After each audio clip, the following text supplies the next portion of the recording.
With a history of more than 3 centuries, South Africa is one of the oldest world wine-producing countries. In fact, it was the Dutch who planted the first vineyard in the Cape, starting the flourishing winemaking tradition of South Africa.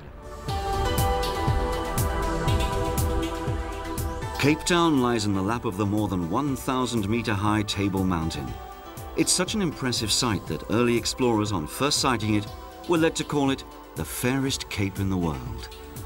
Nowadays it's a dazzling metropolis at the foot of the African continent. For many it's an amazing and even a magical spot. The inhabitants display all the colours of the rainbow.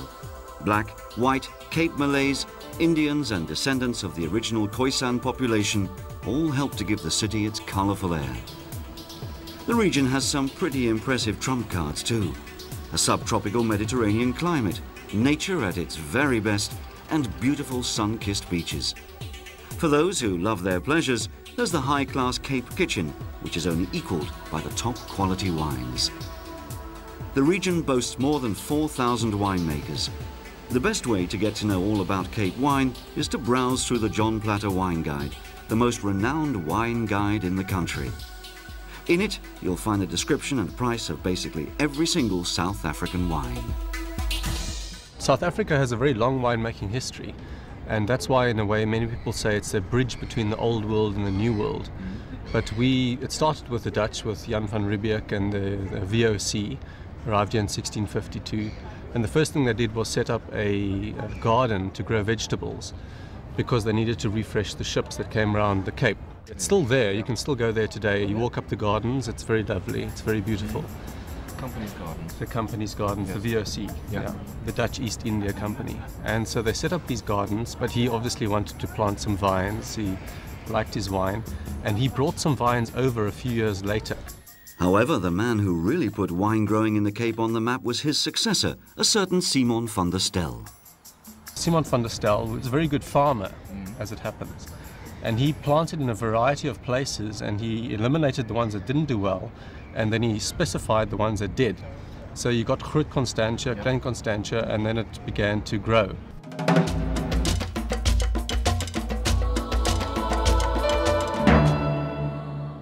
We have incredible soils. We have good soils. We have wonderful variety of topographies. So we have slopes in many different directions, which means that for many different wine varieties we can plant on these different slopes. So the new areas that we can explore offer us many diverse opportunities. The other areas we are exploring already are up the west coast. There the cooling influence of the sea is huge. So it's off to the west coast then.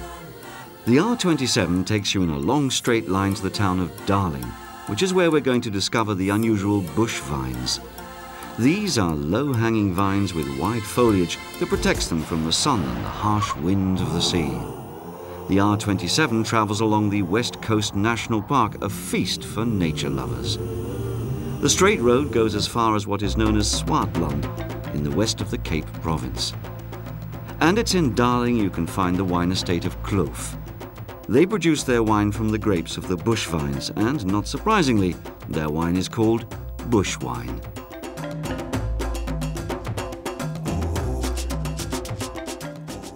Cloof's manager, Oscar Fuchs, is busy preparing a braai, or barbecue, to celebrate this year's harvest. On the menu are aubergine slices in oil and fresh pieces of tuna, washed down with a wine from the estate, naturally.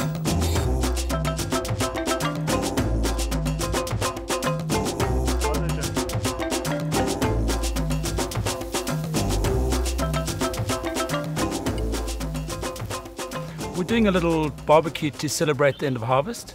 Some tuna on lemongrass skewers. Great way to have some rosé and some lovely crisp unwooded Chardonnay. Our wines, we select them to be nice with the food. The style of the wines is very bold, concentrated flavors, very rich, so we can have them with foods that have lots and lots of flavor, especially fusion food. South Africa is an exciting place. We don't have a huge heritage of thousands of years of cooking the same food. So we borrow a bit here, borrow a bit there. We have people here from all around the world, and everybody that's come here has brought something that's unusual or interesting, and it's come together. It's very exciting. In fact, there was a time when hardly anyone ever spoke about this wine region. However, in recent years, excellent and unusual wines have surfaced on a regular basis in the region around Darling. Slowly but surely, the region's specific character became a talking point, to such an extent that people started talking about a new Cape terroir.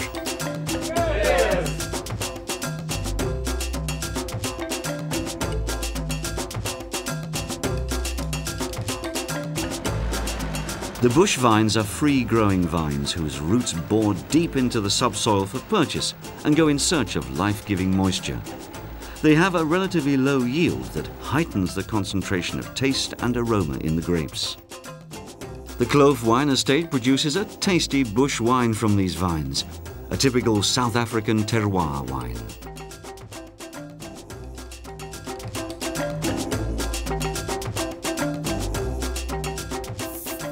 In 2002, the farm was sold and it's changed its present ownership.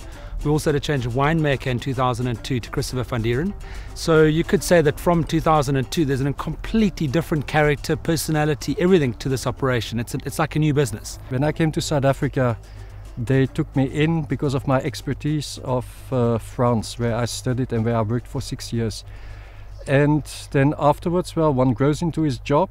And when I joined Cloof here in 2002, I just saw the potential of creating something great, especially with these bush vines here. Getting grapes from these vines, no irrigation, huge concentration, it's just a dream come true. I think what's exciting about South African wine is that you've got bold, clear, fruity flavors. And we have a style, I mean, people like to say that we're somewhere between the new world and the old world. Maybe that's true, maybe it isn't. I think what we have here is definitely good quality fruit, and through different parts of South Africa you get different styles. We have a different style to what they produce in Elgin or in Constantia. But there's also, there's a love and a passion for making really, really nice, the best wines that we can make. And we're learning. The South African wine industry is still very, very young. It's only in the last 10 years, and we're now in the 10th year of democracy.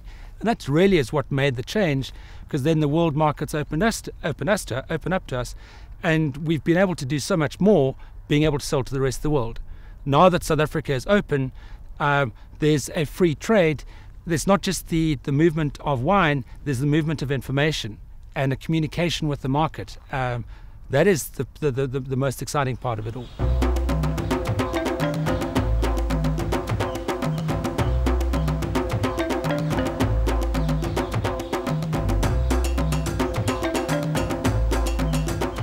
See you at Cloof!